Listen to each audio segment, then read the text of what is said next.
Welcome to another edition of the Battle Camp. Please show your support by liking, commenting, and subscribing. Also, if there's anything that you want me to discuss, feel free to leave it in the comments. And if it's worthwhile and you're not talking absolute shit, I will consider making a video about your subject. So, can't say fairer than that. Anyway, you can see from the title of this one, has Eddie Hearn kind of let the cat out of the bag? Has he confirmed who AJ's next opponent's going to be? So he sat down with Sky Sports earlier. Well, I think it was last night because he's wearing a tuxedo, looking very dapper, as you can see in the picture that I've screenshot from that interview and put it up here for you guys to see how nice he was looking. His hair was all nice and that tie was done up wicked. Anyway, so the whole purpose of the interview was to provide an update on Anthony Joshua and his next opponent. And the major or the usual suspects were discussed individually. So the first name was Dillian Whyte, but I'll talk about him a little bit later. I will get the easy ones out the way first. Deontay Wilder, the update that he provided was quite straightforward, that Deontay Wilder is not interested in the slightest. I suppose that's kind of referring back to the fact, or referring back to, it's not a fact because we don't know it's a fact, but referring back to the comments he made towards the end of last week about how he's made several offers to Shelley Finkel. He's emailed on several occasions and not heard anything back. And then he made the public offer of 60-40 via the interviews he was doing before the show that he had in the States on Friday. So you can assume that Wilder isn't going to be fighting Joshua in April, unfortunately, because that's the one I think all of us want to see. That's the first choice for all of us, I believe so anyway. In a close second, Tyson Fury.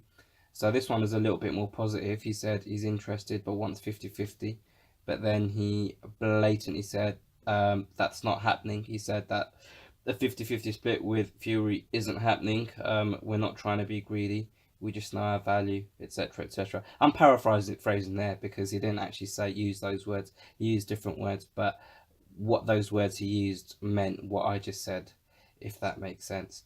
Well, he didn't move on to White after that. So they discussed White initially, because the interviewer said, because you look after White, we assumed that it would be quite easy for you to organise the fight between.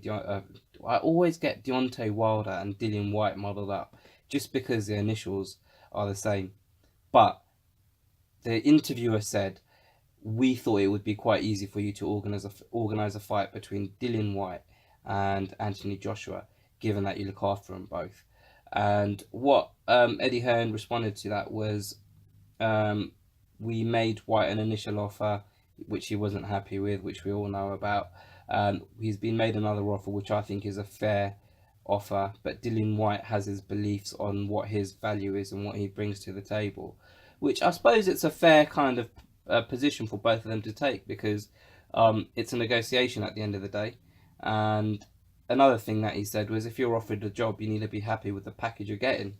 And obviously this is a different situation, because it's not just about the money you're getting, it's about the fact that you have an opportunity to become a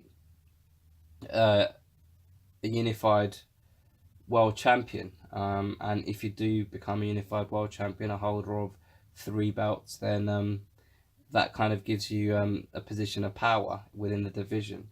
But I suppose with that comes a risk for Dillian Whyte, because if he loses, does that mean a whole rebuilding process and another couple of years of fighting on Sky Sports and not on pay-per-view anymore?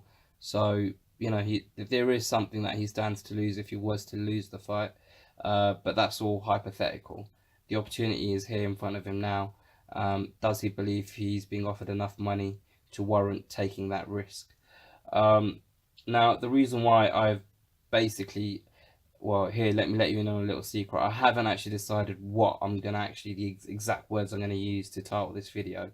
But the point I'm trying to make with this video is I think Eddie Hearn's just basically let the cat out of the bag in terms of who Joshua's going to fight next, because when he spoke about Big Baby Miller, he said that Miller is wants the fight, he's up for it, and then he spoke about the fact that he likes the idea of Joshua fighting in America, about the need to raise Joshua's profile in America, because that's always been I wouldn't say it's a criticism, but it's been an observation that Joshua isn't a big name in the States, and he thinks that there's a carrot by fighting in the States, selling out Madison Square Garden,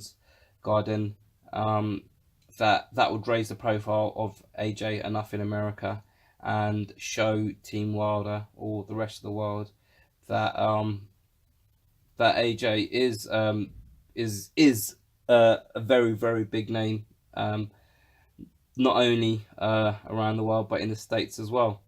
So just my kind of the way I perceive that interview, it's kind of, for me, it's kind of made it obvious that the next fight will be Big Baby Miller, unless something crazy happens, unless White comes and says, right, now I'll take that money, I'll take that offer that you've that you've put on the table, I'll fight Joshua, and then Eddie Hearn and Joshua have a strategic decision to make, because they'll make more money fighting Dillian White, but do they take less money against Big Baby Miller, just to raise the awareness or raise the profile of AJ, to concrete himself as the A-side in a fight with Wilder?